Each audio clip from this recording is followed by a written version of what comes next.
Yo, what's happening? I got y'all right here on the 4 hourly. And as y'all can see, after we dropped below the 100 EMA, we got one test right here, two tests, three true tests. The test is 100 EMA on the 4 hourly. So we should definitely be hitting our way down. But as of now, we already just basically around the danger zone.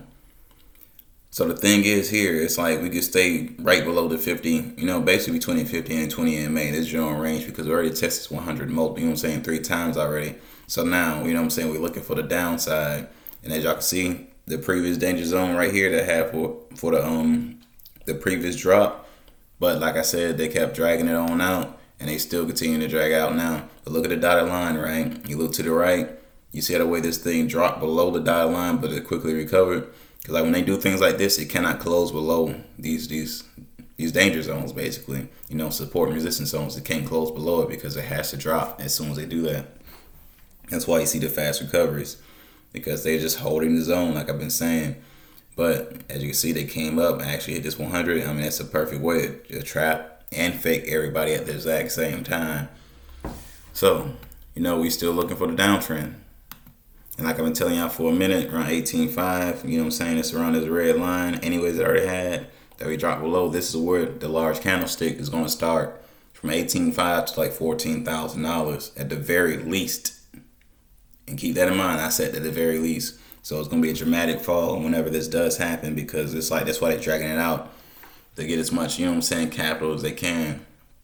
Also on this daily, you see, test to this 50 EMA on the daily one time, two times. They could count this as a test or they may not because you can see the way they closed out right there below, literally on both the candlesticks right below the 50 EMA on the daily. But they did not do the same here. But they could count that as a hit, but we'll never know. This is when they start doing that, the iffy stuff. You never know they're going up or they're going down because it could still come up. They hit this 50 EMA like a real hit for the third time and then we make a descent to the bottom. I hit y'all right here on the weekly. So boom, y'all can see this whole thing been playing out the whole time. Take the drawing away from you. And as y'all can see, I had this red line here because I am expecting a large candlestick similar to this one that's going to literally drop really hard. And I have a feeling, can you see that way this candlestick literally basically started right below the 100 EMA? This is what's going to happen here. We may actually get that move up because it's got one hit, two hits. It'll be a third hit and we're very close. Like I said, right below $21,000.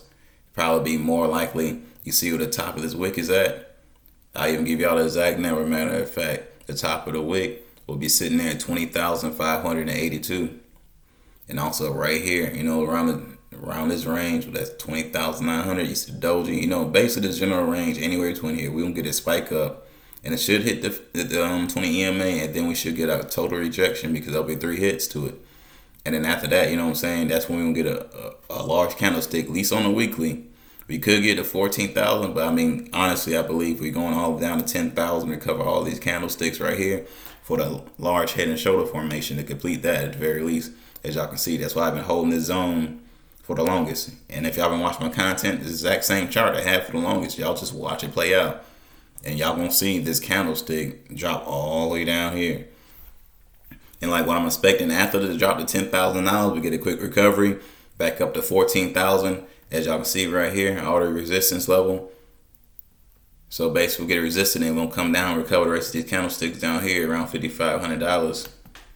Hit y'all on the monthly. So I understand that it's a large pattern formation. Got the M to the dub right here. We are currently in the retracement. So whenever you do make this move down to to $5,000, right?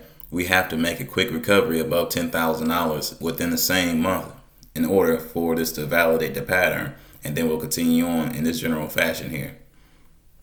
But yeah. Anyways, anything I just said is not financial advice at all. Y'all growing, y'all make your own decisions, but like, comment, and subscribe. Peace.